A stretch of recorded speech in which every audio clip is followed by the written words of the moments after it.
வணக்கம். 7 நியூஸ் பல்ஸின் இரவு நேர பிரதான செய்திகளோடு இணைந்திருக்கிறீர்கள். விரிவான செய்திகளுக்கு முன் தலைப்புச் செய்திகள். எதிர்க்கட்சி பேரணி இடம்பெறவுள்ள நுகேகொடையில் சிறப்பு போக்குவரத்து திட்டம். இரட்டை நிலைப்பாட்டை கடைபிடிக்கும் அரசாங்கம் நாளைய பேரணியில் தான் விளக்குவதாக நாமல் தெரிவிப்பு. முன்னணி ஆடை தொழிற்சாலையில் பணிபுரிந்த தமிழ் யுவதி மரணம். மகப்பேறு மற்றும் சிறுவர் மருத்துவமனைகளில் திரிபோசாவுக்கு கடுமையான பற்றாக்குறை.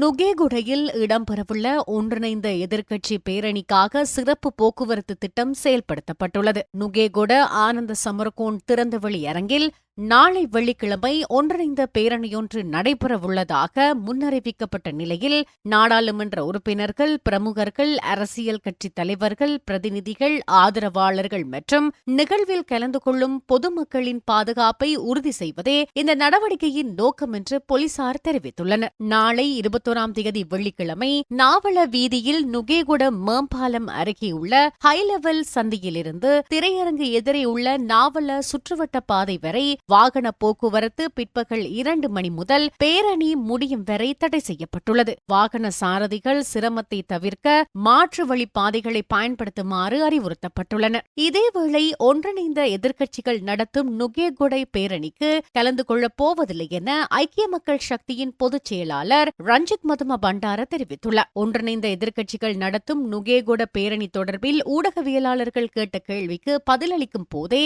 இதனை அவர் தெரிவித்தார். நானும் நுகேகொட பகுதியில்தான் வசித்து வருகிறேன். பேரணிக்கு நாம் வாழ்த்து தெரிவிக்கிறோம். எமது கட்சியின் உயர்மட்ட குழுவில் பேரணியில் கலந்து கொள்ளப் போவதில்லை என தீர்மானம் எட்டப்பட்டுள்ளது. அது 3ஆம் நபர்களுக்கு நாம் சொல்ல வேண்டியதில்லை. அவர்களுக்கு அது அவசியமும் இல்லை என நினைக்கிறேன். ஐக்கிய தேசிய கட்சி கலந்து கொண்டால் கலந்து கொள்ளட்டும். அவர்கள் செய்வதை நாங்கள் செய்ய வேண்டிய அவசியமில்லை. இவை இரண்டும் வெவ்வேறு கட்சிகள். கட்சியின் தீர்மானத்திற்கு உறுப்பினர்கள் கட்டுப்பட்டுத்தான் ஆக வேண்டும். நாம் எதிர்காலத்தில் எவ்வித சக்தியுடன் இணைந்து செயற்படுவது என்று தீர்மானம் எடுப்போம் என அவர் தெரிவித்திருந்தார்.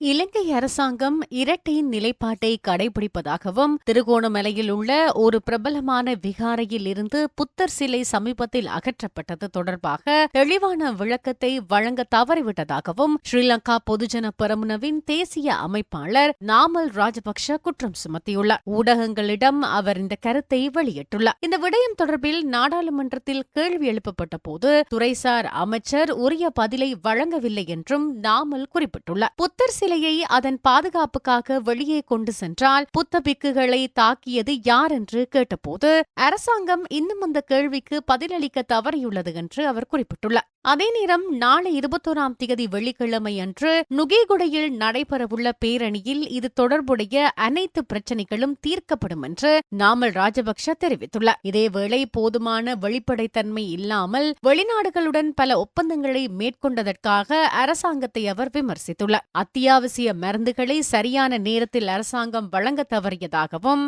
1700 கேப் வாகனங்களை கொள்வனவு செய்வதற்கு அரசாங்கம் அவசரப்படுவதாகவும் நாமல் ராஜபக்ஷ குற்றம் சுமத்தியுள்ளார்.